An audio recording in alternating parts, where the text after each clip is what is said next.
بسم اللہ الرحمن الرحیم رب زدنی علما۔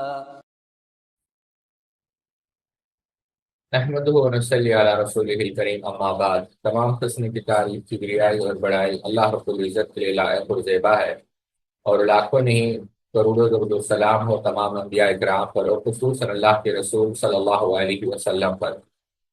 سبحانک لا علم لنا الا ما علمتنا انک انت العلیم الحکیم۔ جیسا کہ ہم نے پچھلی نشستوں میں دیکھا کہ شیخ البانی رحمۃ اللہ علیہ نے جو مقدمہ لکھا ہے امام ذہبی رحمۃ اللہ علیہ کی معنی تصنیف، جو آپ نے اس بات صفت علوم کے متعلق لکھی تھی، العلوم، اس کا مقدمہ شیخ البانی رحمۃ اللہ علیہ نے لکھا، اور اسی مقدمے کو ہم پڑھ رہے ہیں۔ اور پچھلی نشستوں میں پہلی جو قسط تھی وہ ہم نے مکمل کی۔ شیخ البانی رحمۃ اللہ علیہ نے پہلی قسط میں مختصر طور پر وہ اسباب، تعریف اور کیا کیا وجوہات تھے اور جن کی وجہ سے لوگ گمراہ ہوئے اسماء و صفات کے باب میں، اور اس کا اچھی طریقے سے آپ نے رد بھی کیا۔ ابھی شیخ البانی رحمۃ اللہ علیہ کیا کہتے ہیں آگے دیکھتے ہیں۔ آپ نے کہا سلف کا عقیدہ، ان کی اقوال کی روشنی۔ ہم یہاں اسماء و صفات کے متعلق اسلاف سے منقول بعض نصوص پیش کر رہے ہیں۔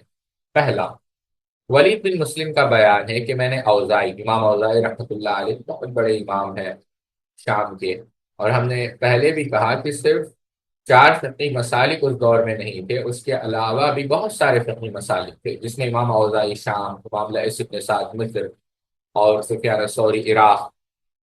بہرحال ولید بن مسلم کا بیان ہے کہ میں نے اوزاعی، مالک بن انس، سفیان الثوری، لیث بن سعد سے صفات میں وارد احادیث کے بارے میں سوال کیا، تو سب نے ایک ہی بات کہی، یہ تمام احادیث اپنے حقیقی معنی پر کیفیت سے تعارض کیے بغیر محمول کیے جائیں گے۔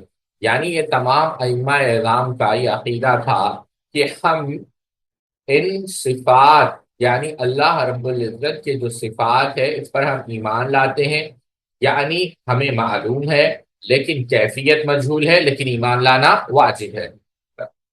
رابعہ، امام مالک رحمۃ اللہ علیہ کا قول، دوسرا قول، استواء غیر مجہول ہے، اور اس کی کیفیت سمجھنے سے انسانی عقل قاصر ہے، مگر استواء پر ایمان لانا واجب ہے۔ یعنی استواء معلوم ہے، مجہول کہتے ہیں نہ جاننے کو، انون آپ کہہ لیں، جہالت، اور اس کی کیفیت سمجھنے سے انسانی عقل قاصر ہے، یعنی انسان اس کا احاطہ نہیں کر سکتی، لیکن جو اس پر جو ایمان لانا ہے وہ کیا ہے؟ واجب ہے۔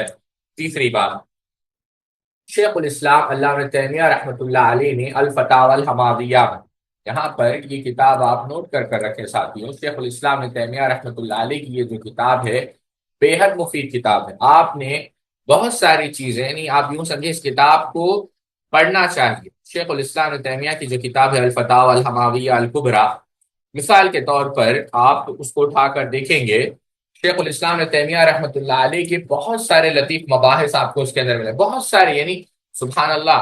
ایک تو آپ اس سے اندازہ کریں، اتنی ہی یہ کتاب کی اہمیت جاننے کے لیے، یا بالفاظ دیگر یہ کتاب کی اہمیت سمجھنے کے لیے اتنی ہی بات کافی ہے کہ یہ شیخ الاسلام تیمیہ کی جو ہے تصنیف ہے۔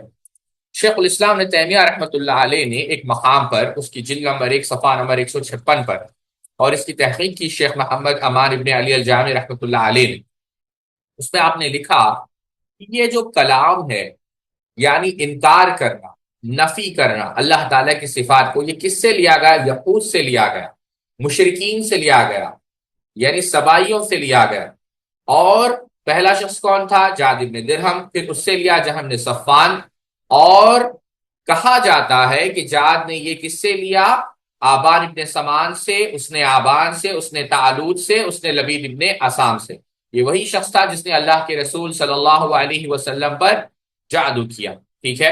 آگے چل کر آپ نے ایک بات کہی ساتھیوں، جو یعنی سبحان اللہ، آپ سمجھے اس کو، آپ شرح اس کی اس کی شرح بھی چھپی ہے، شرح الفتاوی الحماویہ الکبریٰ، اور اس کی شرح کی جلد نمبر 1 صفحہ نمبر 159، اس میں آپ نے لکھا، اور بڑی بہترین بات، پتے کی بات آپ نے لکھی. آپ نے کہا کہ جو جاد ابن درہم جس شہر میں رہتا تھا وہ حران یعنی سیریا کا علاقہ، اور حران میں اس وقت سبائی، فلسفے، نمرود کے ماننے والے، کنائنین اور ایسے لوگ، یعنی وہ لوگ یعنی جو جادوگری سحر کی اس کے اندر جو مبتلا تھے، یعنی وہاں پر یہ لوگ کافی تعداد میں موجود تھے. کہاں؟ حران. اور طرح طرح کے لوگ وہاں پر موجود تھے. میں نے کل ایک حوالہ بھی دیا تھا آپ کو مدینہ یونیورسٹی کا، کہ ابو عمار کا ایک مقالہ بھی چھپا ہے اس پہ، جہاں ابن صفان، اس میں آپ نے یہ بات ثابت کرنے کی کوشش کی اور کافی حد تک وہ کامیاب بھی رہے کہ جو جان آف ڈیمسکس فلسفی تھا، جو یعنی کوشش کرتا تھا کہ عیسائی عقیدے کو کلام کے ذریعے سے ثابت کرے، جہاں ابن صفان، جعد ابن درہم نے اسی سے جو ہے اپنے افکار لی اور اسی سے وہ متاثر تھے. شیخ الاسلام علامہ تیمیہ رحمۃ اللہ علیہ نے کہا کہ وہاں پر بہت سارے لوگ موجود تھے اور وہیں سے اس کو لیا گیا ہے. یعنی یہ جو گمراہ کن افکار اخذ کیے گئے ہیں وہ کہاں سے اخذ کیے گئے ہیں؟ وہ انہی مشرکین سے، ملحدین سے، فلسفے کو ماننے والوں سے. آگے چل کر آپ نے یہ بھی بات لکھی کتاب کے اندر، آپ صفحہ نمبر 156 سے 170 پر آپ دیکھیں گے اس کی شرح کے ساتھ، یعنی 2019 میں جو ایڈیشن چھپی ہے، آپ نے یہ لکھا کہ یہ نفی کرنے والے جو نفات تھے، یعنی اللہ تعالیٰ کے صفات کا انکار کرنے والے، یہ کون تھے؟ یہ سبائیات. اور انہوں نے کیا کیا؟ اللہ تعالیٰ کی جو صفات ہے اس کا انکار کیا، چاہے وہ صفت ذاتیہ ہو، صفات فعلیہ ہو، ان تمام صفات کا انہوں نے انکار کیا. پھر ابو نصر الفارابی جن کا انتقال ہوا 349 ہجری میں، وہ حران میں آئے، پھر انہوں نے وہیں پڑھا، جہاں ابن صفان نے بھی یہیں پڑھا. اب امام ابن حنبل نے یہ پورا، خود شیخ الاسلام ابن تیمیہ صرف اپنی طرف سے نقل نہیں کر رہے ہیں، آپ نے پوری تاریخ نقل کی اور اس بات کو ثابت کیا کہ یہ وہی لوگ تھے جنہوں نے عقل کو بنیاد بنا کر اللہ تعالیٰ کی صفات کا انکار کیا. خلاصہ کلام لب لباب کیا ہے ساتھی، یعنی پوری تاریخ رکھ کر یہ بات ثابت کی کہ یہ جو فرقہ وجود میں آیا ہے معطلہ کا، اللہ تعالیٰ کے اسماء و صفات کا انکار کرنے کا، یہ مشرکوں سے لیا گیا ہے، یعنی فلسفہ پرست، عقل پرست لوگوں سے لیا گیا ہے، یہودیوں سے لیا گیا ہے، یہ سلف سے لیا گیا نہیں ہے. اور آگے چل کر کہا ہے کہ یہ آگے چل کر اس کی جو نشر و اشاعت ہوئی ہے، یعنی جو جہمیہ کے افکار کی، وہ کس کی وجہ سے؟ بشر بن غیاث المریسی کی وجہ سے. اور اس کے بعد علماء نے ان کا رد بھی کیا ہے. تو سلف کا جو منہج ہے وہ یعنی جو تعطیل ہے، یعنی اللہ تعالیٰ کے صفات کا انکار کر رہے ہیں، حقیقی معنی نہ لے کر مجازی معنی لے رہے ہیں، باطل تعویل کر رہے ہیں، وہ کس کے راستوں پر ہے؟ وہ یہود، مشرکین اور ان سبائیوں کے راستے پر ہے، بشر کے راستے پر ہے.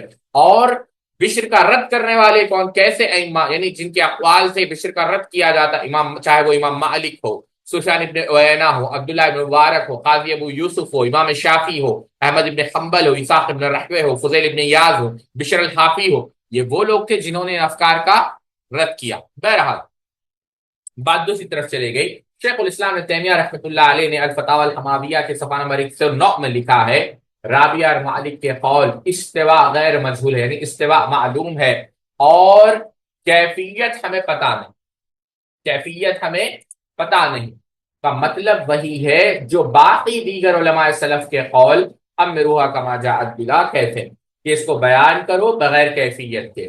کا ہوتا ہے اس لیے کہ ان لوگوں نے کیفیت جاننے کی نفی کی ہے. یہاں پر شیخ الاسلام ابن تیمیہ رحمۃ اللہ علیہ تفویض کا رد کر رہے ہیں، نہ کہ صفات الہی جاننے کی، کیونکہ معلوم ہے، یعنی تفویض المعنی نہیں ہے، تفویض الکیفیہ. اور اگر سلف کے شائع نشان معنی سمجھے بغیر محض لفظ، اگلے صفحے پر جائے،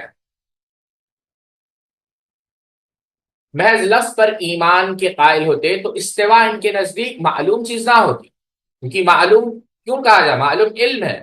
تو اگر تفویض المعنی مذہب ہوتا تو پھر استوا معلوم کیوں کہا؟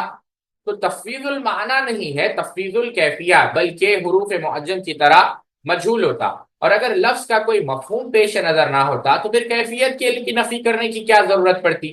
کیفیت کی نفی کی ضرورت ہی اس وقت پیش آتی ہے جبکہ صفات کو ثابت مانا گیا ہے، کیونکہ جو شخص صفات کو جزئی طور پر یا علی الاطلاق انکار کرتا ہو اسے علم کی کیفیت کی نفی کرنے کی کوئی ضرورت نہیں ہے.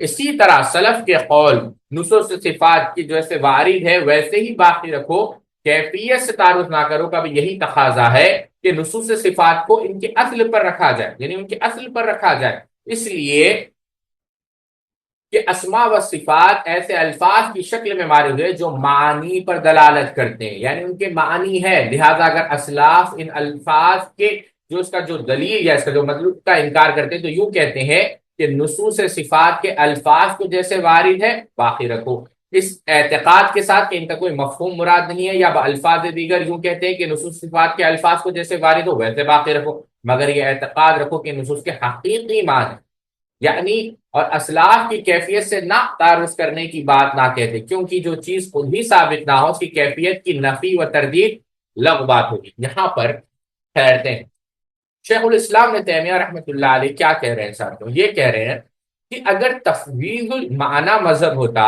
تو کیفیت انکار کرنے کی بحث ہی کیوں آتی، یا کیفیت کو نہ سمجھنے کی بحث کیوں آتی؟ تو کیفیت کو نہ سمجھنے کی بحث اس وقت آئی کہ جب حقیقی معنوں پر محمول کیا جائے تو یہاں تک تو بات ٹھیک ہے، تو اس کے بعد ہی کیفیت کی بحث آئے گی، اگر معنی ہی پتہ نہیں تو کیفیت کی بحث کیوں آ گئی؟ آپ سمجھ رہے ہیں اس بات کو؟ امام مالک رحمۃ اللہ علیہ کا قول، بلکہ ام سلمہ رضی اللہ تعالی عنہا سے بھی یہ مروی ہے، اور متعدد اسلاف سے یہ بات مروی ہے جیسا کہ ابھی ذکر ہوا ہے، تو اگر مذہب تفویض المعنی ہی ہوتا جیسا آج کل بہت سارے اشاعرہ کہتے ہیں، تو پھر یہ بحث کیوں کی گئی؟ کیفیت کو بحث میں لایا ہی کیوں گیا؟ تو کیفیت کو بحث میں لانے کی وجہ یہی ہے کہ اسلاف جب اسماء و صفات پر ایمان لاتے تھے تو وہاں پر تفویض سے مراد تفویض المعنی نہیں ہوتا، کیا ہوتا؟ تفویض الکیفیہ۔ ٹھیک ہے، امام خطابی رحمۃ اللہ علیہ کا قول ہے صفات کے باب میں کیفیت اور تشبیہ کی نفی کے ساتھ صفات کا اثبات اور ظاہر پر ان نصوص کو محمول کرنا سلف کا شیوا ہے۔ علامہ عبد البر رحمۃ اللہ علیہ کہتے ہیں کہ قرآن و حدیث میں وارد صفات الہی کے اقرار اور انہیں ان کی حقیقت نہ کہ مجاز پر محمول ماننے پر اہل سنت والجماعت کا اجماع ہے۔ ہاں، لیکن ان لوگوں نے ان میں سے کسی صفت کی کیفیت کی حد بندی نہیں کی، یعنی کیفیت نہیں، کیفیت تفویض الکیفیہ رہے جہمیہ، معتزلہ اور خوارج، تو یہ سب صفات الہی کے منکر ہے اور کسی بھی صفت کو حقیقت پر محمول نہیں کرتے، اور فرماتے ہیں کہ جو ان صفات کو ثابت مانے گا وہ اللہ کو مخلوق کے مشابہ بتلانے والا شمار کیا جائے گا۔ لیکن صفات کے قائلین اہل سنت والجماعت کی نظر میں یہ حضرات جہمیہ، معتزلہ اور خوارج سے سرے سے معبود ہی کے منکر ہوں گے۔ اللہ اکبر۔ اگلے صفحے پر جائیں، یہاں پر ساتھیوں ایک لطیف بات میں آپ کو بتانا چاہوں گا۔ علامہ عبد البر رحمۃ اللہ علیہ نے کیا کہا؟ قاعدے بیان کی اور کہا کہ اس پر اجماع ہے، یہ مجمع علیہ مسئلہ، اور اس کا انکار کرنے والے ذکر کیا، اور اس میں معتزلہ کا ذکر کیا، جہمیہ کا اور خوارج کا۔ علامہ ابن قیم رحمۃ اللہ علیہ، اللہ ان کی قبر پہ کروڑوں رحمتیں فرمائے، الصواعق المرسلہ آپ اٹھا کر دیکھیں، اس کی تیسری جلد، اور شیخ الاسلام نے تیمیہ رحمۃ اللہ علیہ کی بیان تلبیس الجہمیہ بھی آپ اٹھا کر دیکھیں، اس کی بھی تیسری جلد۔ ابن قیم رحمۃ اللہ علیہ نے جہمیہ کی توحید کے بارے میں بڑی لطیف بحث، آپ نے کہا کہ یہ جو جہمیہ کی توحید ہے وہ توحید جو ہے فلسفیوں کی توحید سے اخذ کی گئی۔ اللہ اکبر۔ ہاں، یہاں پر مجھے ایک اور بات یاد آ رہی ہے جو شیخ عمر بن سلیمان الاشقر رحمۃ اللہ علیہ کی، جو شیخ البانی کے شاگرد تھے، آپ نے بڑی لطیف بات کہی کہ آیا جب ہم اللہ تعالیٰ کو جانتے ہیں، اللہ تعالیٰ کی معرفت حاصل کرنے کی کوشش کرتے ہیں، تو جو عقیدہ اہل سنت والجماعت کا ہے اور جو طریقہ یا بالفاظ دیگر جب کوئی شخص منطق، کلام، فلسفے سے اللہ تعالیٰ کو سمجھنا چاہتا ہے تو اس میں فرق کیا ہے؟ تو آپ نے کہا کہ لوگ یہ سمجھتے ہیں، یا بہت سارے لوگ، نادان لوگ یہ سمجھتے ہیں کہ کوئی خاص فرق نہیں ہے اسلامی عقیدے میں اور فلسفے اور کلام، حالانکہ ایسا نہیں، یہ شتانہ بینہ، یعنی آپ یوں سمجھے ایک مشرق ہے تو ایک مغرب ہے، بالکل بھی نہیں، یہ بالکل الگ چیزیں ہیں۔ پہلی وجہ ساتھیوں آپ دیکھیں جو آپ نے بیان کی کہ اس کے مصدر کو دیکھیں، منبع کو دیکھیں، مرجع کو دیکھیں کہ اس کی اوریجن کیا ہے۔ آپ ایک طرف فلسفے کو رکھیں، آپ پلیٹو کو اٹھا لیں، ارسطوٹل کو اٹھا لیں، بہت سارے فلسفی، آپ لوگ پڑھے لکھے لوگ ہیں، شیخ دراز نے الدین کے اندر تفصیل سے اس پر بحث کی ہے۔ میں اختصار کے ساتھ 5-6 منٹ میں اس کا خلاصہ آپ کے سامنے رکھنے کی کوشش کروں گا۔ پہلی چیز، مصدر کو آپ دیکھیں کہ اوریجن کیا ہے، وہاں پر اوریجن کیا ہوگی؟ عقل ہوگی۔ عقل کے ذریعے سے آپ صرف انٹرنیٹ پر جائیں اور آپ وہاں پر دیکھیں، سبحان اللہ، یا آپ کوشش کر کر دیکھیں، کوئی معمولی کہیں کہ زندگی کا مقصد کیا ہے، what is the purpose of creation, آپ کو کوئی فلاسفر کوئی ایک بات کہے گا، کوئی ایک بات کہے گا، کوئی ایک بات کہے گا۔ اب ہر کسی کے عقل میں جو بات آئی، جس نے جو اخذ کیا اپنے مشاہدات کی بنیاد پر، یا اپنے اجتہاد، یا اپنے قیاس، اپنی آرا جو بھی ہے، وہ آپ کو یعنی کیونکہ عقل جو ہے اس کا مصدر اور مرجع ہے، آپ کو جگہ جگہ اختلاف نظر آئے گا، لیکن اسلامی عقیدہ سے نہیں۔ یہاں پر آپ اللہ تعالیٰ کو جانیں گے وحی کی بنیاد پر، ایسا نہیں ہے کہ آپ اللہ تعالیٰ کو جانیں گے اپنی عقل کی بنیاد پر، نہیں۔ آپ سمجھ رہے ہیں؟ یعنی سبحان اللہ، شیخ الاسلام ابن تیمیہ نے مجموع الفتاوی کے اندر اس پر تفصیل سے بحث کی۔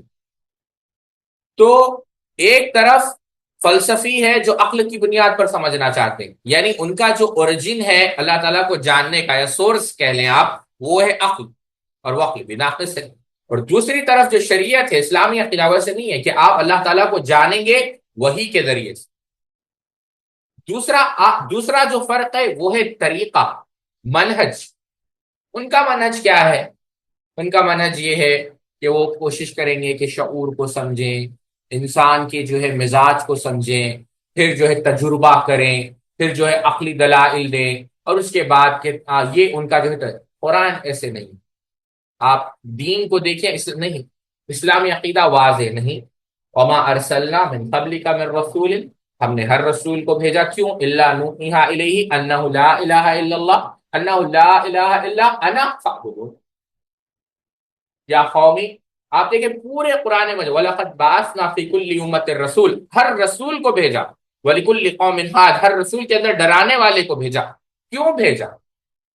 واضح طور پر الذی خلق الموت والحیات لیبلوکم ایکم احسن عملا، واضح چیز کہ بھائی منہج یہ ہے توحید، اللہ تعالیٰ کی عبادت کی جائے اور اللہ تعالیٰ کی عبادت میں کسی کو شریک نہ کیا جائے۔ سبحان اللہ، عبداللہ ابن عباس رضی اللہ تعالیٰ عنہ سے کسی نے پوچھا کہ آپ نے اللہ تعالیٰ کو کیسے جانا؟ تو آپ نے کہا کہ جو کوئی شخص اپنے خدا کو جاننے کی کوشش کرے گا، اپنے دین کو جاننے کی کوشش کرے گا قیاس کے ذریعے سے، وہ زندگی بھر حیرت میں مبتلا رہے گا، شبہات میں مبتلا رہے گا اور گمراہ ہو جائے گا۔ ہم اللہ کی معرفت ایسے ہی حاصل کر سکتے ہیں، اسی طریقے سے حاصل کر سکتے ہیں، یعنی کیسے؟ جیسے اللہ نے اپنے آپ کو بیان کیا ہے، اللہ نے اپنے صفات کو بیان کیا ہے، تو اللہ ہی جب بتائے گا تو ہمیں پتہ لگے گا، ہم اپنی عقل کے ذریعے سے اللہ کو نہیں جان پائیں گے۔ سبحان اللہ۔ اور یہی منہج اللہ کے رسول صلی اللہ علیہ وسلم صحابہ کو دیا۔ آپ دیکھیں جب سیدنا معاذ ابن جبل رضی اللہ عنہ کو بھیجا تو کیا کہا؟ یہ نہیں کہا کہ اے معاذ لوگوں کو عقلی دلائل سکھاؤ کہ وہ اللہ تعالیٰ کو دلائل سے ثابت کر سکے، اللہ تعالیٰ کی ایگزسٹنس کو پروف کر سکے، نہیں۔ اللہ کے رسول صلی اللہ علیہ وسلم نے کہا سیدنا معاذ ابن جبل کو کہ تم لوگوں کو کیا کس چیز کی طرف بتاؤ؟ کہ اللہ کی عبادت کرو۔ یہ بات سمجھیں آپ، کیونکہ ساتھیوں جو فلسفیوں کی توحید ہے، شیخ صالح الفوزان حفظہ اللہ نے بڑی پیاری بات کہی، وہ توحید ربوبیت، وہ تو مشرکین مکہ بھی مانتے تھے، یا یوں سمجھے ایک حد تک مانتے تھے، لیکن اصل جو چیز ہے وہ یہ ہے کہ توحید الوہیت، کہ اللہ ہی کی عبادت کی جائے۔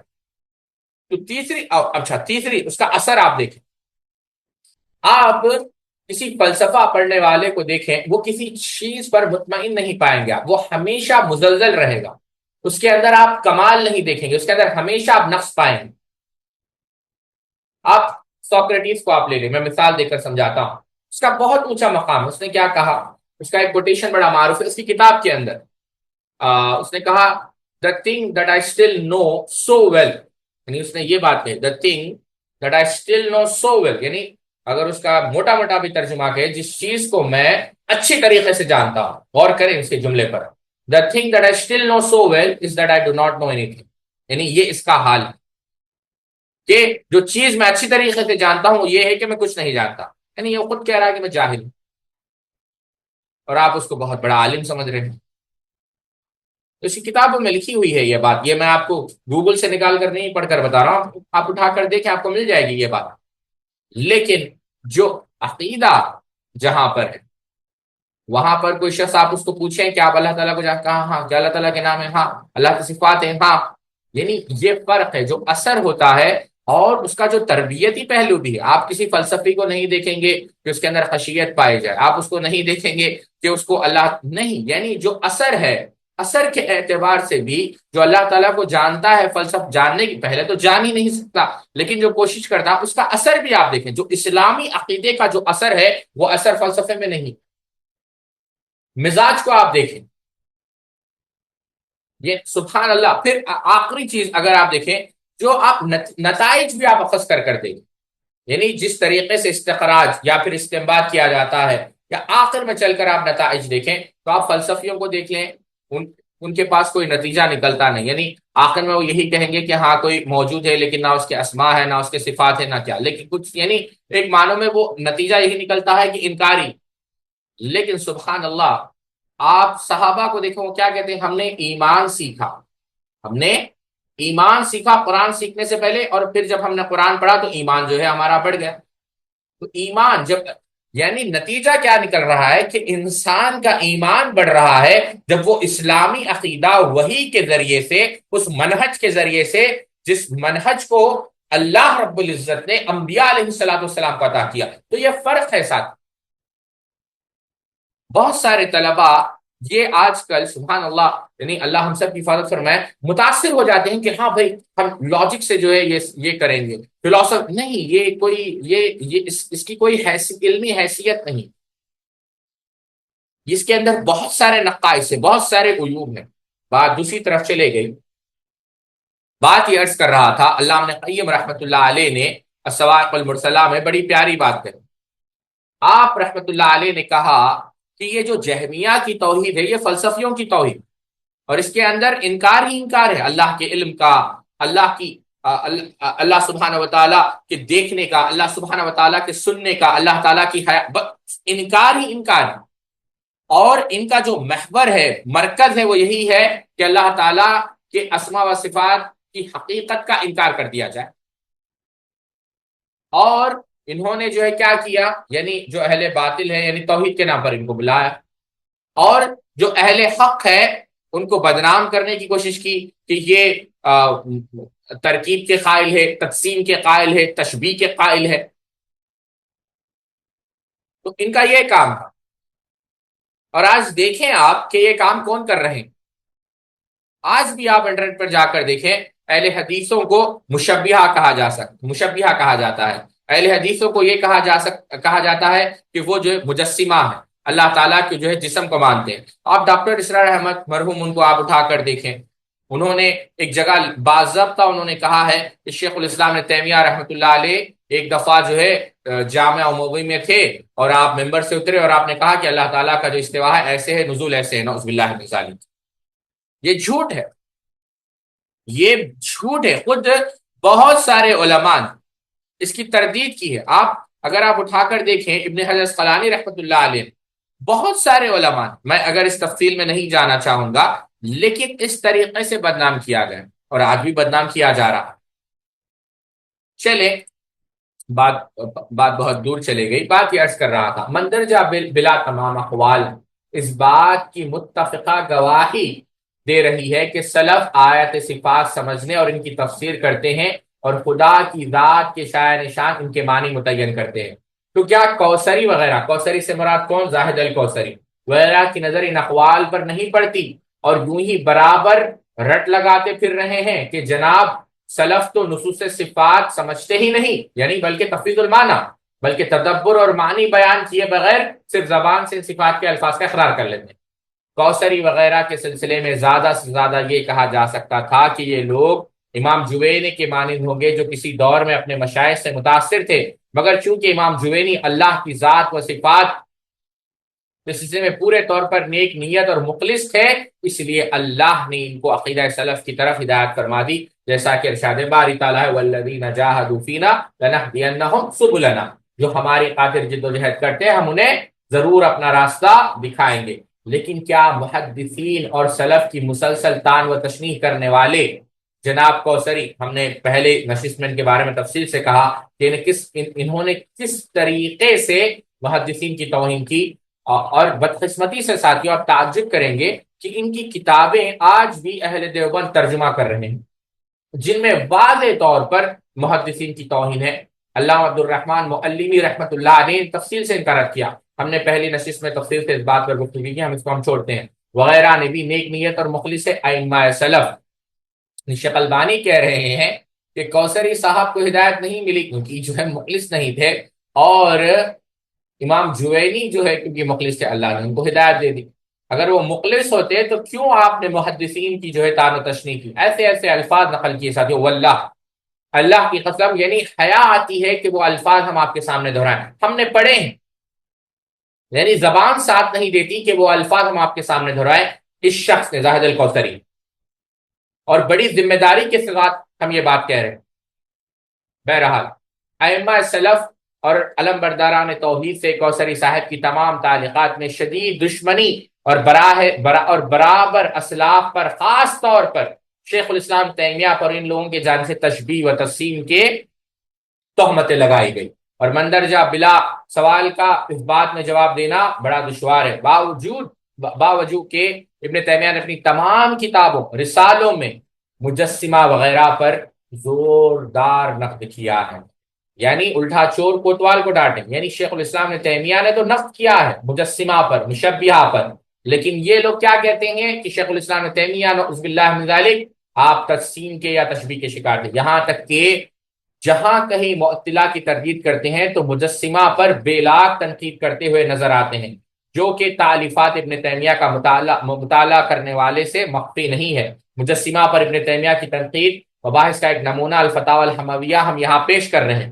شیخ الاسلام تیمیہ شیخ البانی پیش کر رہے ہیں، شیخ الاسلام تیمیہ کہتے ہیں کہ شیخ الاسلام تیمیہ رحمۃ اللہ علیہ نے کہا، اگر کوئی کہے کہ علم اور ہاتھ سے وہی علم و ہاتھ سمجھ میں آتا ہے جو ہمارے ذہن میں ہے، تو اس کا جواب میں کہا جائے گا کہ تو پھر تمہاری عقل میں ایسی ذات کیسے آ جاتی ہے جو مخلوق کی ذات سے یکسر مختلف، اور یعنی اکثر مختلف یعنی غیر ہے، جبکہ ذہن انسان میں صرف مخلوقی کی ذات کا تصور رہتا ہے، اور یہ واضح ہے کہ ہر موصوف کی صفات اس موصوف کی ذات اور حقیقت کے مطابق و مناسب ہوگی۔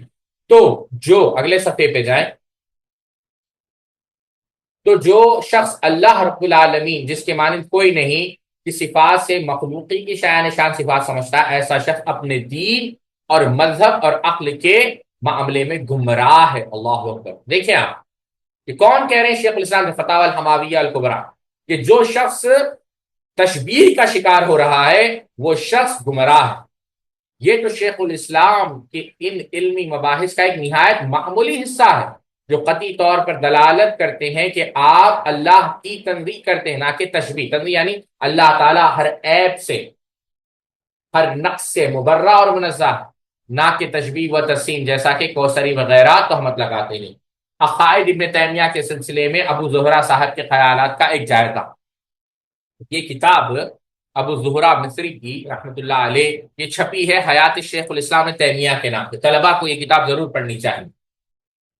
آپ اس کا مقدمہ پڑھے جو علامہ عطا اللہ حنیف بھوجیانی رحمۃ اللہ علیہ نے جو ہے لکھا ہے۔ انہوں نے، ابو زہرہ مصری رحمۃ اللہ علیہ نے بہت سارے علماء کی سیرت کے اوپر کتابیں لکھی، اور انہی علماء میں سے ایک شخصیت شیخ الاسلام تیمیہ کی ہے، اس کا اردو میں بھی ترجمہ ہوا۔ بہرحال محمد زاہد کوثری کے دوست جناب ابو زہرہ صاحب نے اپنی کتاب ابن تیمیہ میں صفات الہی سے متعلق ابن تیمیہ کے قیمتی مباحث سے بہت سارا اقتباس نقل کیا۔ اب یہاں پر شیخ البانی دفاع کر رہے ہیں شیخ الاسلام تیمیہ کا۔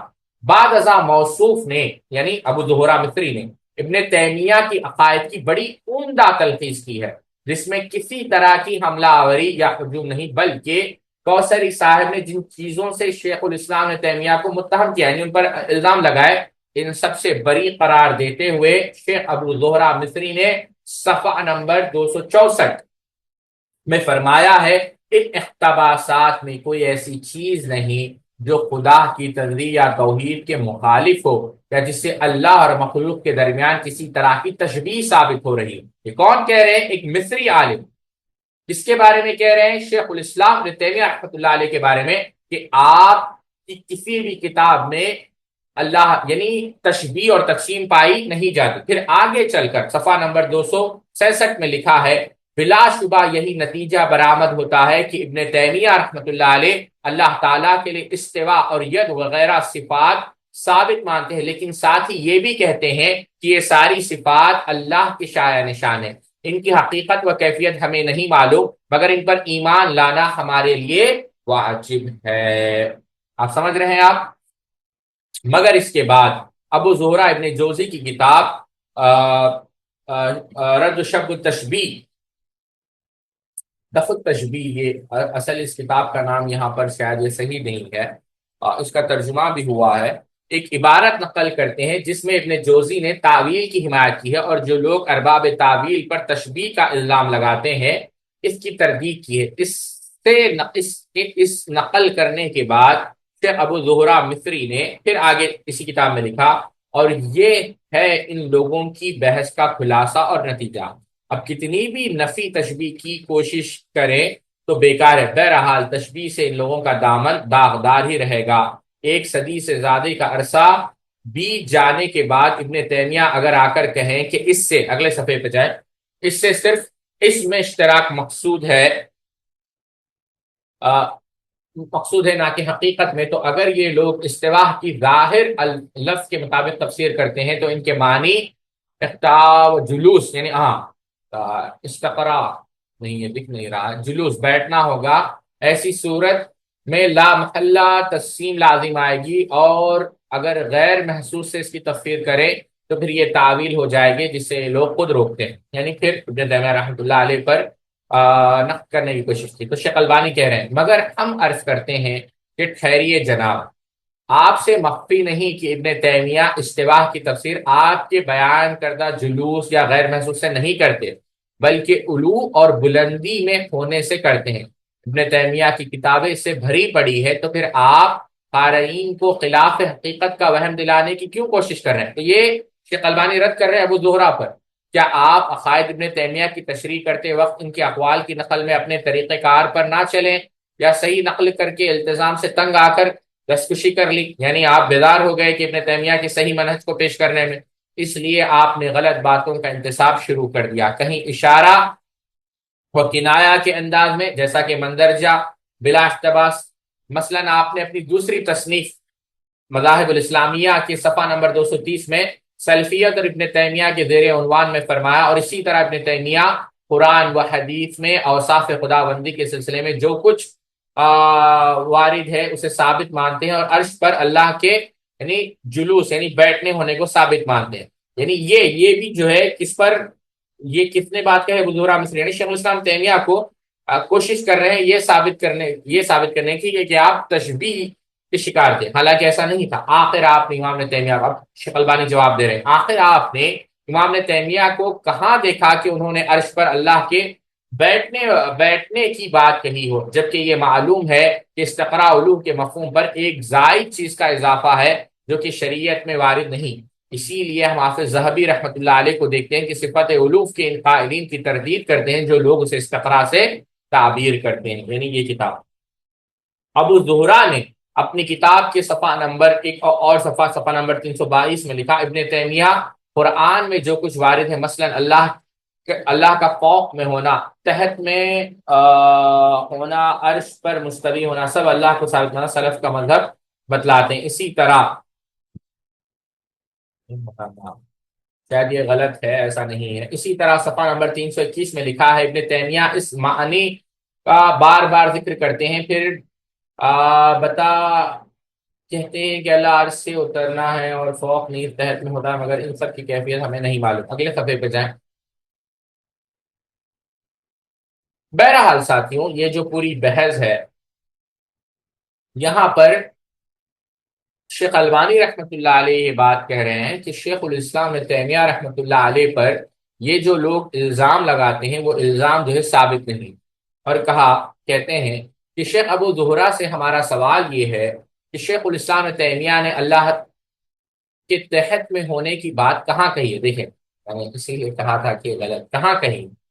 غالب گمان یہ ہے کہ موصوف نے احادیث نزول سے تحت ہونے کا مفہوم سمجھا کہ اسے ابن تیمیہ کی جانب منسوب کر دیا، حالانکہ ان چیزوں کی یہ نسبت ابن تیمیہ کی طرف غلط، جو کسی بھی مؤلفات ابن تیمیہ کا بنظر غائر مطالعہ کرنے والے سے ہرگز مخفی نہیں۔ ہاں ایسے لوگوں سے مخفی ہو سکتی ہے جو ابن تیمیہ کی سوانح حیات میں نقل کرنے کے خاطر یوں ہی سرسری مطالعہ کیے ہوئے، جیسے ڈاکٹر اسرار احمد۔ ابن تیمیہ کی جانب اس طرح کے غلط انتسابات دیکھ کر محسوس ہوا کہ ابو زہرہ صاحب ابن تیمیہ کو اچھی طرح سمجھ سکے اور نہ ان کے عقائد و افکار کو بلکہ سمجھ سکے بلکہ شاید ابو زہرہ نے جن مسائل پر قلم اٹھایا انہی کے بارے میں ابن تیمیہ کے تمام مطبوعہ بحث و رسائل، مثلا المکتب الاسلام بیروت سے شائع شدہ شرح حدیث النزول ابن تیمیہ کی بھی وقت سے نہیں پڑھا، دقت سے نہیں پڑھا۔ چاہیے کہ ان کتابوں کو پڑھتے جو بار بار تباہ نہ ہو سکی بلکہ مخطوطات کی شکل میں پائے جاتی۔ شیخ الاسلام تیمیہ نے شرح حدیث النزول میں ثابت کیا ہے کہ اللہ تعالیٰ کے عرش سے اترنے سے یہ لازم نہیں آتا کہ اس وقت عرش اللہ کے اوپر اور اللہ عرش کے نیچے ہوتا ہے، اس لیے کہ نزول اور اترنے کا یہ مفہوم مخلوق کے سلسلے میں ہے، رہا اللہ تو اس کے مثل کوئی نہیں۔ حافظ ذہبی رحمۃ اللہ علیہ کی اس کتاب میں امام اسحاق ابن رہوے کی سوانح کے مضمون میں 211 اثر پر تعلیق لگاتے ہوئے اس مسئلے کی جانب ہم نے اشارہ کیا ہے، لیکن شیخ الاسلام نے تو منہاج السنہ میں یہاں تک فرمایا ہے جو نادان سوچتے ہیں کہ اللہ جب آسمان دنیا پر اترتا ہوگا جیسا کہ حدیث میں ہے تو اس وقت عرش اللہ کے اوپر اور اللہ عالم کے دو طبق کے درمیان محصور ہو جاتا ہوگا۔ اس طرح کا خیال اجماع سلف کے علاوہ وہ قرآن و حدیث کے بھی خلاف ہے، جیسا کہ دوسری جگہ پر بحث تفصیل سے آ چکی ہے۔ ابو زہرہ یہاں پر دو باتیں آپ کو یاد رکھنی ہے طلبہ۔ ایک پہلی چیز جو یہاں پر شیخ البانی رحمۃ اللہ علیہ نے کہی ہے اور بڑی لطیف بات ہے کہ آپ شیخ الاسلام ابن تیمیہ رحمۃ اللہ علیہ پر الزام لگانے سے پہلے، یعنی ابو زہرہ کو یہ بات کہہ رہے ہیں، آپ کو چاہیے تھا کہ آپ شیخ الاسلام ابن تیمیہ کی کتابیں پڑھیں۔ ہمیں بھی چاہیے ساتھیوں کہ اگر کوئی شخص ہمیں کسی کے خلاف کوئی بات کہے یا کسی عالم سے بزدل کرنے کی کوشش کرے، آپ براہ راست وہ ویڈیو کو مکمل دیکھیں، آپ براہ راست ان سے رابطہ کریں اگر رابطہ ہو سکے، آپ براہ راست ان کی کتابوں کو پڑھیں، ان کے دروس کو سنیں، تب جا کر کوئی فیصلہ کریں۔ کوئی کہہ دے کہ فلاں شخص منہج سلف سے نہیں ہے تو یہ تو ایسی ہی بات ہے کہ نہ آپ نے اس شخص کے بارے میں پڑھا، نہ آپ نے اس شخص کی کتابوں کو پڑھا، نہ آپ نے اس شخص کے بارے میں یعنی رابطہ کیا۔ محض کسی کا کہہ دینا، اگر ابو زہرہ مصری کہہ رہے ہیں کہ ابن تیمیہ تسلیم کے شکار تھے تو یہ اور بہت سارے لوگ اب اظہر کے ماننے والے لوگ آج بھی اس کو مانتے ہیں، ایسے نہیں ہے۔ تو عدل اور انصاف کا تقاضا یہ ہے، شیخ البانی رحمۃ اللہ نے کیا کہا کہ آپ پوری کتابیں نہ ہی پڑھتے، چند بنیادی کتابیں شیخ الاسلام کی پڑھ لیتے تو یہ بات واضح ہو جاتی کہ جیسے آپ بیان کر رہے ہیں ویسے شیخ الاسلام ابن تیمیہ رحمۃ اللہ علیہ نہیں۔ اللہ اکبر۔ اور دوسری بات ساتھیوں یہ بات سمجھنے کی ہے کہ شیخ الاسلام ابن تیمیہ رحمۃ اللہ علیہ کا جو عقیدہ ہے وہ ان کا کوئی ذاتی عقیدہ نہیں ہے۔ شیخ الاسلام ابن تیمیہ رحمۃ اللہ علیہ کا دفاع کرنے کی وجہ یہ ہے کہ آپ کا وہی عقیدہ ہے جو صحابہ کا، اسلاف، وہی عقیدہ آپ نے لیا، وہی عقیدہ آپ نے امت کے سامنے پیش کیا جو عقیدہ اسلاف کا تھا، جو عقیدہ خیر القرون کے ائمہ کا تھا۔ آگے چلتے ہیں۔ ابو زہرہ کے سلسلے میں شیخ الاسلام کو نہ سمجھنے کی جو بات کہی ہے اس کی تائید اس تلخیص سے بھی ہوتی ہے جو موصوف نے اپنی کتاب ابن تیمیہ میں ابن تیمیہ کے سلسلے میں یعنی کہ ابن تیمیہ کہتے ہیں ابن تیمیہ کا خیال یہ ہے، ابن تیمیہ کا خیال ہے کہ ید، نزول، قدم، وجہ اور استواء کے الفاظ اپنے ظاہر پر محمول کیے جائیں گے لیکن ان معنی کے ساتھ جو اللہ کی ذات مقدس کے شائع نشان ہو، جیسا کہ گزشتہ صفحات میں ہم نے اس مفہوم کے اقتباسات کو نقل کیا۔ یعنی شیخ اگلے صفحے پہ جائیں، یعنی شیخ البانی رحمۃ اللہ علیہ خود کہہ رہے ہیں کہ دیکھو یہ شخص خود بیان ایک جگہ خود بیان کر رہا ہے کہ آپ تسلیم کے جو ہے قائل نہیں تھے، پھر دوسری جگہ پر کہہ رہا ہے کہ تسلیم کے جو ہے قائل تھے، تو تضاد ہے خود ان کے کلام، ابو زہرہ کے کلام۔ اس تلخیص پر موصوف نے اکتفا نہ کیا جو فی الواقع حق صریح ہے، بلکہ جناب نے ابن تیمیہ کے اس نظریے کی خواہ مخواہ تردید شروع کر دی۔ فرماتے ہیں کیا فرمایا؟ یہاں ہم تھوڑی دیر ٹھہرتے ہیں، یقیناً یہ تمام الفاظ فی الحقیقہ انہیں معنی کے لیے واضح کیے گئے ہیں جو ہم جانتے ہیں اور محسوس کرتے ہیں، اور ان محسوس معنی کے علاوہ کسی بھی دوسرے معنی پر ان الفاظ کو محمول کرنا علی وجہ الحقیقہ نہ ہوگا۔ لہذا جب یہ الفاظ اپنے غیر حقیقی معنی پر محمول کیے جائیں گے، خواہ وہ معنی معلوم ہو یا مجہول، بہرحال وہ غیر حقیقی ہی ہوں گے۔ ایسی صورت میں کبھی بھی نہیں کہا جائے گا کہ یہ الفاظ اپنے ظاہری معنی پر محمول کیے گئے ہیں، بلکہ یہی کہا جائے گا کہ ان الفاظ کی تعویل کی گئی ہے۔ اسی طرح ابن تیمیہ اگر تعویل سے بچ نکلے تو دوسری تعویل میں جا پھنسے، ایک مجازی تفسیر سے بچنے کی کوشش کی تو دوسری مجازی تفسیر اختیار کرنا پڑا، یہ ابو زہرہ کہہ رہے ہیں، حالانکہ یہ بات میں کوئی دم نہیں ساتھ۔ اس کی وجہ کیا ہے؟ اگر یہ سب وجہ ہوتی تو سوال سیدھا آپ ام سلمہ رضی اللہ عنہ سے کریں، تو پھر ام سلمہ رضی اللہ تعالیٰ عنہ کیوں کہا کہ استوا معلوم ہے؟ معلوم تو تبھی کہیں گے جب حقیقت پر محمول کریں۔ تو یہاں پر ابن تیمیہ رحمۃ اللہ علیہ سے سوال کرنا آسان ہے، پھر امام مالک کو آپ کیسے سوال کریں؟ تو بات یہ عرض کر رہا تھا، محترم ناظرین، شیخ البانی کہتے ہیں محترم ناظرین، خدا کے واسطے سے آپ خود ہی فیصلہ کر لیں، کیا ابو زہرہ جیسا کوئی عالم امام ابن تیمیہ کے سلسلے میں اس انداز کی بات کہہ سکتا ہے؟ اس نے خود بارہا شیخ الاسلام کے اقوال نقل کیے ہو اور اس کے مفاہیم سمجھتا بھی ہو۔ مثلا ابن تیمیہ کا کہنا کہ یہ نام میں اشتراک سے حقیقت میں اشتراک لازم نہیں آتا، جیسا کہ ابن تیمیہ کے رسالہ تدموریہ کے صفحہ نمبر 12 سے ابو زہرہ صاحب کی نقل کردہ مندرجہ ذیل عبارت سے پتہ چلتا ہے۔ اشتراک یعنی پارٹنرشپ کہہ لیں آپ، تو یعنی اشتراک سے حقیقت میں اشتراک، یعنی نام میں اشتراک سے، یعنی نام مشترکہ ہے۔ اب آپ دیکھیں اس کی مثال سمجھیں، نام اللہ تعالیٰ، اللہ سبحانہ و تعالیٰ رؤوف ہے، یا اللہ سبحانہ و تعالیٰ رحیم ہے، اور اللہ کے رسول صلی اللہ علیہ وسلم کو جو ہے رحیم کہا گیا قرآن مجید کے اندر۔ آپ سمجھے یا نہیں سمجھے اس بات کو؟ اب یہاں پر اشتراک کیا ہے ساتھیوں؟ اشتراک یعنی پارٹنرشپ۔ آپ سمجھ رہے ہیں یا نہیں سمجھ رہے ہیں؟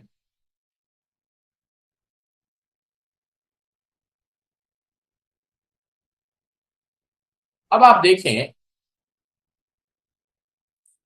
تو اشتراک، اب اشتراک تو ہے، لیکن اشتراک سے یعنی نام میں اشتراک سے حقیقت میں اشتراک لازم نہیں آتا، یعنی ریالٹی میں بھی اشتراک لازم نہیں آتا۔ جیسا کہ ابن تیمیہ نے کیا کہا، جب بدیہی طور پر یہ معلوم ہے کہ وجود میں خود دو قسمیں ہیں، ایک تو وہ وجود جو قدیم واجب بنفسہ ہی ہے، دوسرا وہ وجود محدث اور ممکن ہے۔ بالفاظ دیگر جو وجود عدم دونوں کو قبول کرتا ہے، حالانکہ دونوں قسمیں وجود ہی کے قبیل سے ہے، مگر مسمى وجود میں دونوں کے مشترکہ ہونے کی وجہ سے یہ نہیں لازم آتا ہے کہ دونوں کا وجود ایک ہی درجے کا ہے، بلکہ قدیم واجب بنفسہ کا وجود اس کی ذات کے ساتھ مخصوص ہے، اور ممکن الوجود کا وجود اس کے ساتھ خاص ہے۔ دونوں یعنی قدیم الوجود اور ممکن الوجود کے عام وجود میں اشتراک کا ہرگز یہ مقتضا نہیں کہ دونوں اس اسم کے مسمى میں بھی اضافت، تخصیص اور تقیید کے وقت بھی مشترکہ اور مساوی ہو۔ لہذا اگر کسی صاحب، اگلے صفحے پہ جائیں،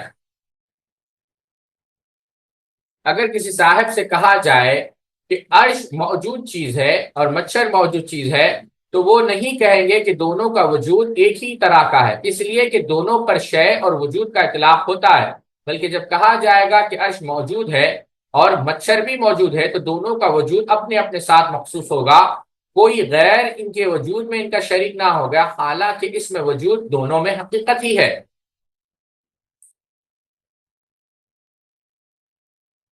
دیکھیں ساتھیوں، یہاں پر جو بات سمجھنے کی ہے، اور اس کو آسان انداز میں اگر ہم سمجھنا چاہیں، وہ یہ ہے کہ وجود جب ہم ایگزسٹنس کہتے ہیں، تو اگر آپ کسی کو پوچھیں کہ does human exist on the planet, تو آپ کہیں گے یس، اور آپ کو پوچھیں ڈز اللہ سبحانہ و تعالیٰ ایگزسٹ، آپ کہیں یس۔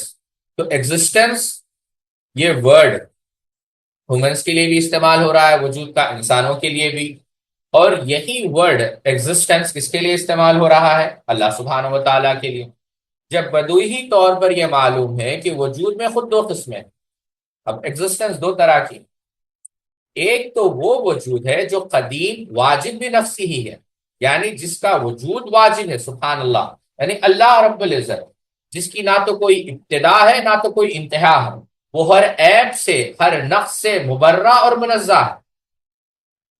اب دوسرا وہ وجود ہے جو محدث اور ممکن ہے، پروبیبلٹی ہے، پاسبلٹی ہے، محدث ہے، انوینٹڈ ہے، ڈسکورڈ ہے، پروڈیوسڈ ہے، کریٹڈ ہے۔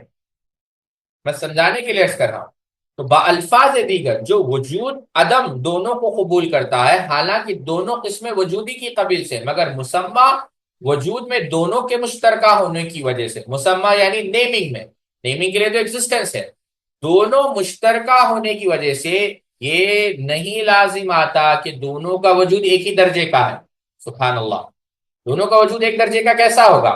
بلکہ قدیم واجب بھی نفسی ہی کا وجود اس کی ذات کے ساتھ مخصوص ہے، اور ممکن الوجود اس کے ساتھ خاص ہے، دونوں یعنی قدیم الوجود اور ممکن الوجود کے عام وجود میں اشتراک کا ہرگز یہ مطلب نہیں، ہرگز یہ مقتضا نہیں کہ دونوں اس اسم کے مسمے میں اضافت، تخصیص اور تقیید کے وقت بھی مشترکہ اور مساوی ہو، یعنی کیونکہ نام مشترکہ ہے لیکن اس کی جو حقیقت ہے، اس کی جو تخصیص ہے، اس کی جو خصوصیت ہے، اس کی جو اسپیشلٹی ہے، پھر دوسرے ایگزسٹنس کی جو ریسٹرکشن ہے اس میں کوئی مساوت نہیں ہے، اس میں کوئی پارٹنرشپ نہیں ہے، کیونکہ وجود الگ ہے۔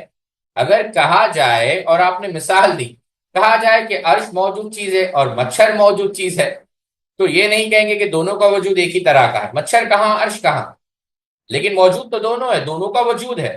بلکہ جب کہا جائے گا کہ عرش موجود ہے اور مچھر بھی موجود ہے، تو دونوں کا وجود اپنے اپنے ساتھ مخصوص ہوگا، یعنی دونوں کا وجود ہے لیکن اپنے اپنے ساتھ، اور کوئی غیر ان کے وجود میں ان کا شریک نہ ہوگا، حالانکہ اس میں وجود یعنی نیمنگ ایگزسٹنس دونوں میں حقیقت ہی ہے۔ آپ سمجھے اس بات کو یا نہیں سمجھے؟ تو بات یہ عرض کر رہا تھا، شیخ الاسلام ابن تیمیہ رحمۃ اللہ علیہ نے تفصیل سے جو ہے اس کا رد کیا، اور آپ نے کہا، یعنی اس بات کہنے کے بعد آپ نے یہ بات کہی، ایک منٹ،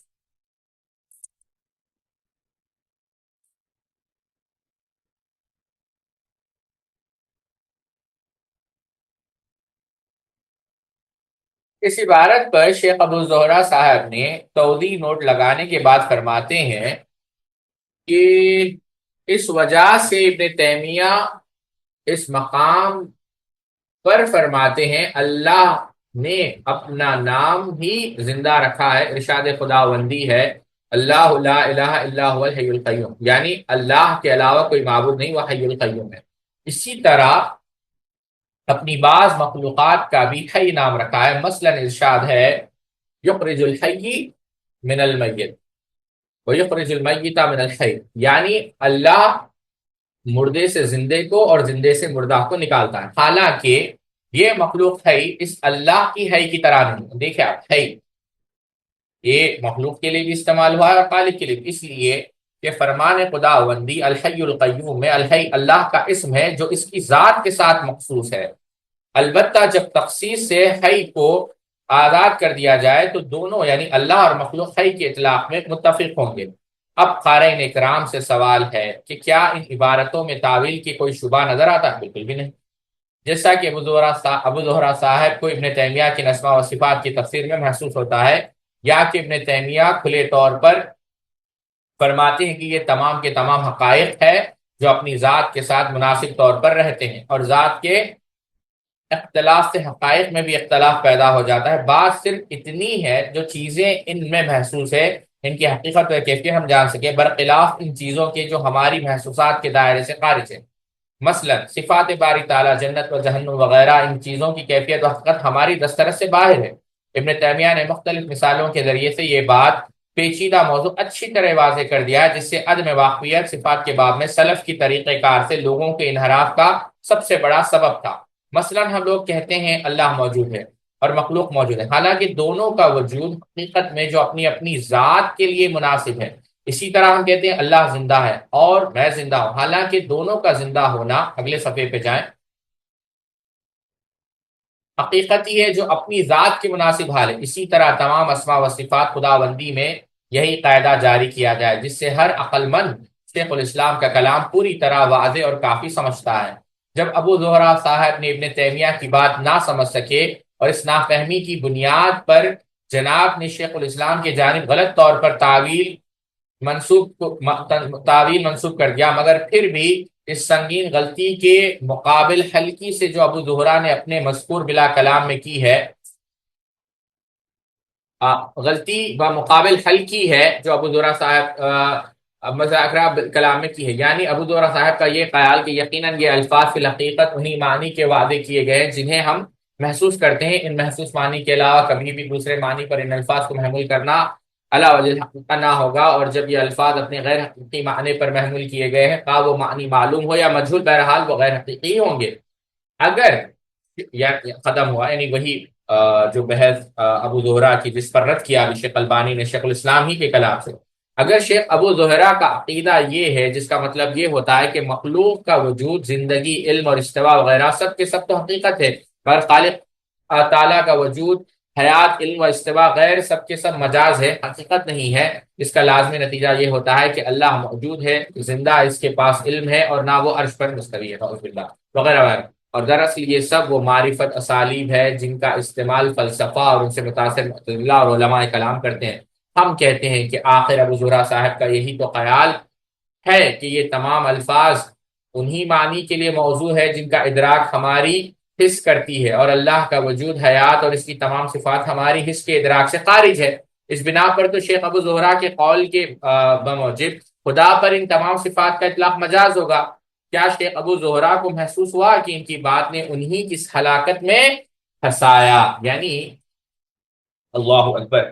شیخ البانی رحمۃ اللہ علیہ، یہ تو ساتھیوں، میں بات سے بات یاد آ گئی، یہ تو ابو زہرا ہے، ابو زہرا مصری۔ آپ اندازہ کریں کہ شیخ البانی رحمۃ اللہ علیہ کا مقام یہ ہے، شیخ البانی رحمۃ اللہ علیہ کی شخصیت یہ ہے، ابو زہرا پر نقد کر رہے ہیں نا، یہ تو کچھ بھی نہیں۔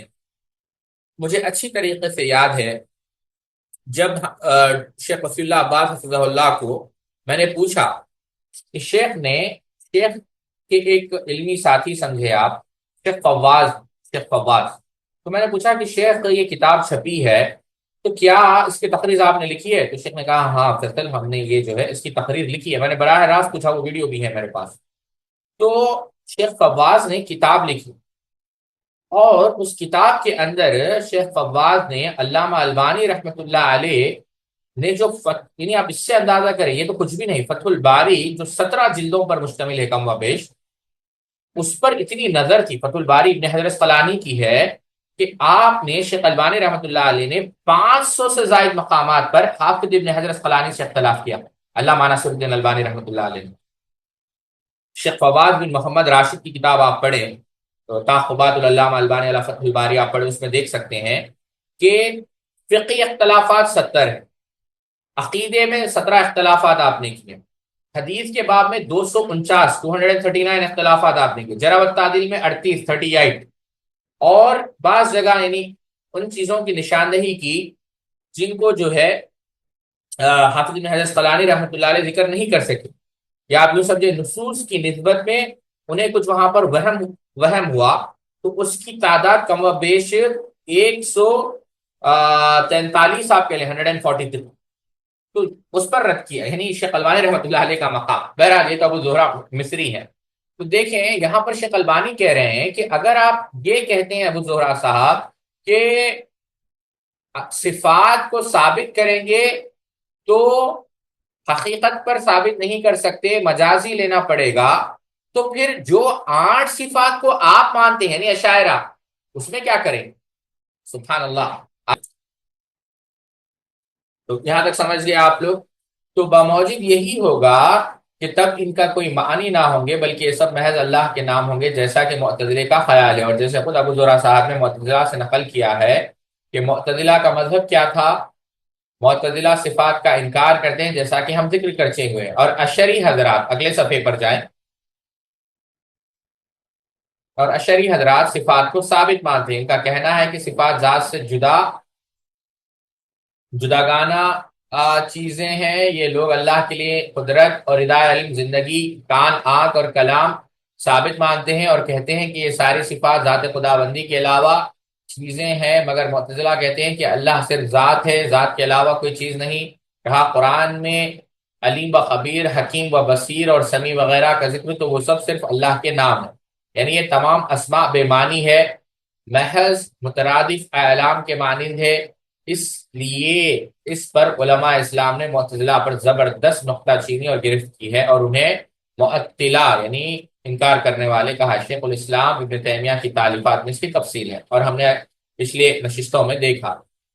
اب ہمارا سوال یہ ہے کہ شیخ ابو زہرا اپنے مندرجہ بلا قول کے بموجب نظر تعطیل کے قائل ہے، جیسے انہوں نے خود معتزلہ کے سلسلے میں بیان کیا، مگر اس طرح تو موصوف خود ہی معتزلہ کی طرح قرآن و حدیث سے ثابت صفات خداوندی کے منکر ہو جائیں گے، یا یہ کہ شیخ موصوف اس زبان کی لغزش پر محمول کر کے اپنی سنگین قول سے رجوع فرمائیں گے اور پھر شیخ الاسلام نے تیمیہ کی تشریح کردہ مسلک کی پیروی کریں گے، جس تشریح و بیان پر ان اعتقادی مسائل میں جن کی ضمن میں استوا بھی داخل ہے، استدراک اور اضافہ آسان نہیں۔ اور پھر ابو زہرا صاحب نے استوا پر ذات خداوندی کی شائع نشان صفت ہونے کی حیثیت سے ایمان لائیں گے، جس طرح کی یہ بہتر ہے کہ یہ دیگر صفات مثلا علم و کلام پر بھی اسی طرح ایمان لے آئے اور مجاز پر ان صفات کو محمول کر کے نظریہ تعطیل کا شکار نہ ہوئے۔ میرا خیال تھا کہ شیخ ابو زہرا کے مندرجہ بلا اقوال کو ان کی سبقت لسانی پر محمول کیا جائے، مگر اچانک مجھے اپنا یہ خیال بدلنا پڑا جب دیکھا کہ شیخ موصوف استفاء کی تفسیر میں مجازی سلطان کامل اور نزول کی تفسیر میں مجاز یعنی نعمت کی طرف مائل ہے، بغیر اس کی شیخ اس طرح کی مجازی تشریح کے لازم نتیجے پر غور کر کے رحمت کرتے، جس کا اس کا ڈانڈا معاذ اللہ کفر کی سرحدوں سے جا ملتا ہے۔ اس لیے کہ آسمان و دنیا پر خدا کے نزول سے متعلق جو حدیث ہے اس میں یہ بھی ہے فَيَقُولُ هَذَا مِن دَاءٍ أَسْتَجِيبُ لَهُ، پھر اترنے والا کہے گا کیا کوئی پکارنے والا ہے جس کی پکار میں سنوں۔ اگلے صفحے پہ جائیں۔ اب اگر اللہ آسمان دنیا پر نہیں اترتا ہے بلکہ اس کی نعمتیں اترتی ہے، تو سوال یہ ہے کہ کیا وہ نعمتیں ہی دعائیں سنتی ہے اور قبول کرتی ہے، نیز مغفرت کرتی ہے، یا وہ اللہ جس کا ان امور میں کوئی شریک نہیں؟ دیکھیں آپ، سبحان اللہ، شیخ الاسلام تیمیہ علامہ البانی نے بڑی لطیف بات کہی کہ اگر آپ اللہ تعالیٰ کے نزول سے نعمت مراد لیتے ہیں اور حدیث میں آتا ہے کہ لوگ دعا مانگتے ہیں، تو دعا کس سے مانگ رہے ہیں؟ پھر نعمت سے مانگ رہے ہیں۔ کیا نعمت جو ہے دعاؤں کو سن رہی ہے؟ آپ سمجھے یہ اس بات کو نہیں سمجھے؟ تو کیا دعائیں سننے میں نعمت شریک ہے؟ استغفر اللہ۔ شیخ ابو زہرا نے شیخ الاسلام کے جو اقوال و اقتباسات نقل کیے ہیں، اس سلسلے میں مختصر عرض ہے کہ موصوف کا ارادہ یہی تھا کہ شیخ الاسلام کے معاملے میں اپنے رفیق محترم، غور کریں، اپنے رفیق محترم جناب کوثری صاحب کے موقف سے متاثر ہوئے بغیر ایک پاک باز ادیب کی حیثیت سے رہے، مگر افسوس کہ رفاقت اور صحبت نے اپنا اثر دکھا ہی دیا، جس کے نتیجے میں ابو زہرا صاحب نے شیخ الاسلام کے عقائد پر ہجوم شروع کر دیا۔ اگر اپنے دوست کی طرح جو امام تیمیہ کی جانب غلط باتوں کے انتساب میں کوئی بات نہیں محسوس کرتے، صراحت کا انداز نہیں اختیار کیا، بلکہ یہ سارا کام اشارہ و کنایہ کی زبان میں کیا ہے۔ میں یہ تو نہیں کہہ سکتا کہ ابو زہرا صاحب نے کوثری صاحب کی طرح عمدن یہ فریضہ انجام دیا ہے، بلکہ شیخ الاسلام کی تحریروں میں ان کی غلط فہمیوں سے ایسا ہوا ہے۔ ان کی تائید خود ابو زہرا صاحب کی اس تحریر سے ہوتی ہے جو انہوں نے شیخ الاسلام نے تیمیہ کی تعویل کا شکار بتلانے کے بعد صفحہ نمبر 277 پر لکھا ہے۔ فرماتے ہیں پھر کیا انجام اور نتیجہ برآمد ہوتا ہے اسماء و صفات کی ظاہری تفسیر سے؟ کیا اس ظاہری تفسیر سے ان اسماء و صفات کی حقیقت معلوم ہو جاتی ہے، یا اس سے صرف دوسری بھول بھلائیوں میں پھنس جانا پڑتا ہے؟ ابن تیمیہ کا کہنا کہ حقیقت غیر معروف ہے، اس لیے کہتے ہیں کہ اللہ تعالیٰ کے پاس چہرہ ہے مگر اس کی حیت یعنی کیفیت غیر معروف ہے، اللہ مستوی ہے مگر اس کے استوا کی ماہیت معروف نہیں، وغیرہ وغیرہ۔ پھر ابو زہرا صاحب نے یہ بھی لکھا اب اگر ہم ان الفاظ اسماء و صفات کی وہ تفسیریں کریں جن سے ہم ان الفاظ کو مجہول چیزوں پر محمول کرنے سے بچ جائیں تو یہ تفسیر زیادہ قابل قبول ہے، جبکہ لغت میں بھی اس تفسیر کی گنجائش ہے، اور مجاز خوب واضح، مثلا ید ہاتھ کی تفسیر قوت و طاقت اور عذاب، استوا کی تفسیر سلطنت کامل اور نزول خداوندی کی تفسیر نعمہ کے فیض و بخش سے۔ پھر اس تفسیر کے سلسلے میں اعتراض کیا بجائے نہیں کہ اس میں تو ظاہری معنی ہی نہیں، کیونکہ ابن تیمیہ وغیرہ نے جو معنی اختیار، اگلے صفحے پہ جائیں، معنی اختیار کیا ہے اس میں پھر انہیں محمول کیا گیا ہے۔ اب یہاں پر دیکھیں، شیخ البانی رحمۃ اللہ علیہ نے دو باتیں کہی ہیں ساتھ۔ پہلی بات جو آپ نے کہی کہ دونوں شخصیتوں نے اس صدی میں بڑی کوشش کی شیخ الاسلام ابن تیمیہ کو بدنام کرنے کی، بہت سارے شخصیتوں نے کوشش کی، اب اس تفصیل میں ہم نہیں جانا چاہتے، بلکہ افسوس ہے کہ ایک شخص ابو بکر غازی پوری جو گزرے ہیں، انہوں نے تو ایک کتاب ہی لکھی، کیا ابن تیمیہ اہل سنت میں سے، نعوذ باللہ من ذالک، اور بہت سارے الزامات آپ رحمۃ اللہ علیہ پر لگائے۔ لیکن بہرحال یہاں پر دو شخصیتوں کا جو ذکر کیا گیا ہے وہ ہے محمد زاہد الکوثری اور دوسرے ہیں محمد ابو زہرہ مصری۔ تو شیخ البانی کہہ رہے ہیں کہ محمد زاہد الکوثری نے تو کھل کر رد کیا ہے، بلکہ جان بوجھ کر کیا ہے، بلکہ یہاں تک آپ نے کہا کہ اس جنت کو میں سلام کرتا ہوں جس جنت میں ابن تیمیہ، یعنی پلٹ کر بھی میں نہ دیکھوں، اور میں اس کے اسلام کو سلام کرتا ہوں جو ابن تیمیہ کو شیخ الاسلام سمجھتا ہے، نعوذ باللہ، یعنی ایسے ایسے الفاظ کہیں زاہد الکوثری نے۔ فرق کیا ہے؟ زاہد الکوثری نے واضح طور پر ابن تیمیہ رحمۃ اللہ علیہ کو کافر ثابت کرنے کی کوشش کی، لیکن یہاں پر ابو زہرہ صاحب نے ادیب، ایز اے، یعنی کیا کہتے ہیں آپ، یعنی ایک لٹریچر کے ماہر کی حیثیت سے، یعنی کوشش کی کہ کنایا، اشارتاً، یعنی انڈائریکٹلی آپ کہیں، یعنی انکانشیسلی یہ ثابت کرنے کی کوشش کی کہ ابن تیمیہ جو ہے نعوذ باللہ من ذالک گمراہ تھے صفات کے باب، حالانکہ ایسا نہیں ہے۔ یہ پہلی بات شیخ البانی نے کہی۔ دوسری بات، ابو زہرہ صاحب خود ان کے جو اقتباسات تھے ٹکرا رہے ہیں، یعنی اگر ہم یہ تو نہیں کہتے کہ انہوں نے جان بوجھ کر ایسا کیا ہے یا ان کی نیت میں خرابی تھی، لیکن جب ہم نے دیکھا کہ وہ واضح طور پر تعویل کر رہے ہیں، جب ہمیں بھی لگا کہ یہ بھی جو ہے جان بوجھ کر رہے ہیں۔ یہ ہے ابو زرع صاحب کے فرمودات۔ اگر ہم ان تحریروں کو پس پشت پہنانا پناہ سنگین غلطیوں کی نشاندہی کرنا شروع کر دیں گے تو سلسلہ کلام کافی طویل ہو جائے گا، جس کا مقدمہ کتاب جس کا مقدمہ کتاب، یعنی جو کتاب کا مقدمہ ہے اس کو، یعنی کافی نہیں ہوگا۔ لیکن شیخ ابو زرع صاحب سے ہم مختصر عرض کریں گے کہ حضرت، کیا بطور نتیجہ اتنا کافی نہیں کہ آپ استوا کو صفت نزول کے علاوہ اللہ کی ایک مستقل صفت سمجھے؟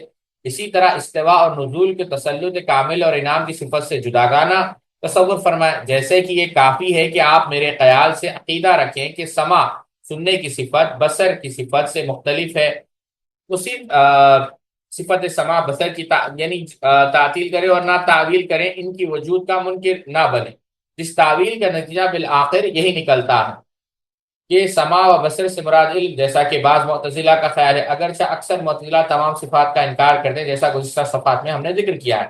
یقیناً غرض و عافیت اور انجام نتیجے کے لیے کافی، ورنہ پھر سلف کی اتباع میں ان صفات کی ہماری ظاہری تفسیر اس اعتقاد کے ساتھ کہ ان کی حقیقت کا علم صرف اللہ کو ہے، اور آپ کی استوا باری تعالیٰ کے انکار و بقیہ صفات مثلا حیات، قدرت اور ارادہ اور حکومت وغیرہ کی ہماری تفسیر کی یہ صفات باری اپنے ظاہری معنی پر بغیر کسی تعویل کے محمول، اور ان کی حقیقت صرف اللہ ہی کو معلوم ہے۔ پر آپ کے ایمان جیسا کہ ہمارا خیال ہے کے درمیان کیا فرق ہے؟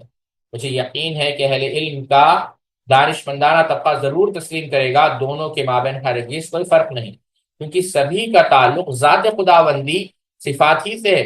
تو جس طرح ہم ذات الہی کو حقیقت جانے بغیر اس پر ایمان رکھتے ہیں، بینہ یہی چیز اس ذات کی صفات کے سلسلے میں بھی یہی ہونی چاہیے۔ اور جب صورت معاملہ یوں ہے تو ابو زہرہ صاحب یا تو صفات الہی جن میں استوا بھی داخل ہے کہ حقائق پر ایمان لائے، اور نہ پھر ان تمام صفات کی تعویل کرے دوسری شکل میں جو وجود الہی کا انکار لازم آتا ہے، کیونکہ اللہ کے وجود جو اللہ کی ایک صفت ہے کہ کہنے کی حقیقت غیر معروف ہے، اور استوا کے معنی جس طرح صفت کی بھی کہنا حقیقت غیر معروف ہوگی، تو شیخ ابو زہرہ لا محلہ اس کی تعویل کریں گے۔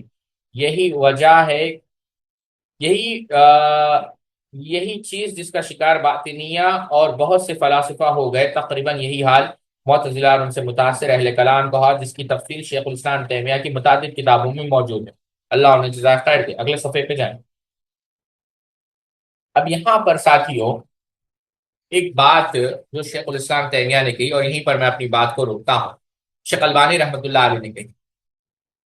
شیخ البانی رحمۃ اللہ علیہ نے یہ بات کہی کہ اگر میں آسان انداز میں آپ کو سمجھاؤں ساتھیوں، اور آپ اس کو نوٹ کر رہے، آپ نے کہا، اور یہی بات آپ کے شاگرد شیخ عمر بن سلیمان الاشقر نے بھی کہی۔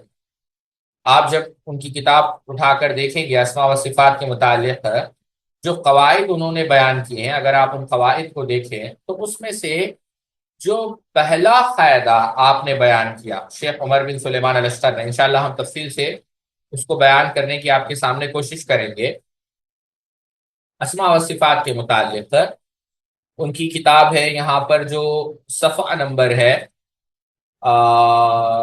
عمر بن سلیمان الاشقر حفظہ اللہ کا، میں صفحہ نمبر آپ کو بتاتا ہوں، اس کے اندر 200 کیا ہے یہ؟ 200 نہیں نہیں 368، 368 صفحہ نمبر ہے، اور پہلا قاعدہ جو انہوں نے بیان کیا، آپ نے یہ کہا صفات کے متعلق، یعنی بعض صفات کے متعلق جو کہا جاتا ہے، غور کرے ساتھی، اور یہ قاعدہ آپ نے شیخ الاسلام ابن تیمیہ کی مجموع الفتاوی جلد نمبر 3 صفحہ نمبر 17 سے دیا ہے۔ صفات، بعض صفات کے متعلق جو کہا جائے گا وہی تمام صفات کے متعلق کہا جائے گا۔ بعض صفات کے متعلق جو کہا جائے گا وہ دوسری صفاتوں کے متعلق بھی کہا جائے گا۔ تو اس کا مطلب کیا ہے؟ اس قاعدے کو رکھ کر بہت سارے گمراہ فرقوں کا رد کیا۔ پہلے تو ان لوگوں کا جو بعض صفات کو تو مانتے ہیں، حیات کو مانتے ہیں، علم کو مانتے ہیں، قدرت کو مانتے ہیں، قوت سماع کو مانتے ہیں، قوت بصارت کو مانتے ہیں، کلام کو مانتے ہیں، ارادے کو مانتے ہیں، کہتے ہیں کہ یہ حقیقی صفات ہے۔ لیکن جو دوسری صفات ہے، چاہے وہ صرف اللہ تعالیٰ محبت کرتا ہے، اللہ تعالیٰ راضی ہوتا ہے، اللہ تعالیٰ ناراض ہوتا ہے، اللہ تعالیٰ کا غضب، کہتے ہیں کہ یہ مجازی معنوں میں۔ تو بھائی جب آپ ان پہلے صفاتوں کو حقیقی معنوں پر محمول کر رہے ہیں، پھر دوسری صفاتوں کو حقیقت پر محمول کیوں نہیں کر رہے ہیں؟ آپ سمجھے اس بات کو؟ تو رد ہو رہا ہے یہاں پر کہ نہیں، فائدہ یہ ہے کہ جو صفات چند صفات کے متعلق کہا جائے گا وہ تمام صفات کے متعلق کہا جائے گا۔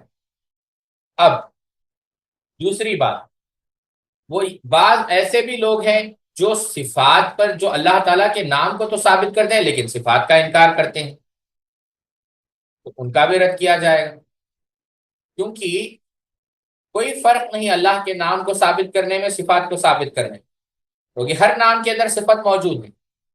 اور ان لوگوں کا جو اللہ کے اسماء کا بھی انکار کرے، صفات کا بھی انکار کرے۔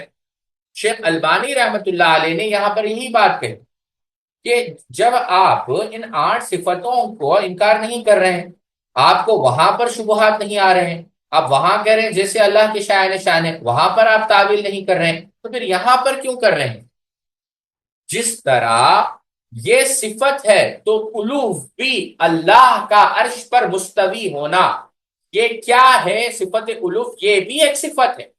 تو جب آپ ان صفات کو بغیر تنزیہ کے، بغیر تشبیہ کے، بغیر تعطیل کے، بغیر تمثیل کے، بغیر تکییف کے، بغیر تفویض کے مان رہے ہیں، تو پھر یہاں پر کیا ہو گیا؟ آپ سمجھے یہ بات کو؟ تو یہیں پر ہم اپنی بات کو ختم کر دیں۔ ایک سوال، 2-3 سوالات کیونکہ ہم نے کیا تھا لیکن وقت زیادہ ہو چکا ہے، 2-3 سوالات ہم لیں گے۔ کیا اللہ تعالیٰ کے لیے کان بھی ثابت ہے؟ آپ نے کہا تھا کہ امام ترمذی نے کان کہا۔ دیکھیں، اصل جو امام ترمذی رحمۃ اللہ علیہ نے کان کہا وہ کان نہیں ہے، قوت سماع۔ ہو سکتا ہے ہم نے کان کہا ہو، لیکن کان یہ جو صفت ہے یہ ثابت نہیں ہو سکتی، کیونکہ انہوں نے بار بار کہا ہے کہ صفت وہی ثابت ہوگی جو قرآن اور حدیث میں موجود۔ شیخ براق نے جب جو ان کے تعلیقات فوائد المثلیٰ میں آپ صفحہ نمبر 96 اٹھا کر دیکھیں گے تو ہمارے پاس کوئی دلیل نہیں ہے اس کو ثابت کرنے کی یا اس کو انکار کرنے کی۔ ہم ثابت بھی کریں گے تو نص کی بنیاد پر، اور انکار بھی کریں گے تو نص کی بنیاد پر، تو ہم اس پہ بحث نہیں پڑتے، ہم اس بحث میں نہیں جاتے۔ تو آسان انداز میں یہ جو کان کا سلسلہ، لا تقف ما لیس لک بہ علم، ہم اس چیز کے پیچھے نہیں دوڑتے جس کا ہمیں علم ہے۔ اور جہاں پر امام ترمذی کا جو اقتباس ہے وہ ہم نے ترجمہ آپ کے سامنے، ہو سکتا ہے وہاں پر غلطی سے کان کا لفظ آیا ہو، لیکن کان نہیں ہے، قوت سماعت ہے، سمیع و بصیر۔ ہاں آنکھ، یہ بات ہم نے کہی ہے، اور اہل سنت والجماعت کا یہ عقیدہ بھی، ٹھیک ہے۔ اور بھی بہت سارے سوالات ہیں انشاءاللہ، کیونکہ وقت ہو چکا ہے، کل ہم انشاءاللہ کل سے سوالات بھی لیں گے۔ اللہ رب العزت سے دعا ہے اللہ رب العزت ہم سب کو کہنے سننے سے عمل کرنے کی توفیق عطا فرمائے۔ سبحانک اللہم و بحمدک، اشہد ان لا الہ الا انت، استغفرک و اتوب الیک۔ السلام علیکم ورحمۃ اللہ۔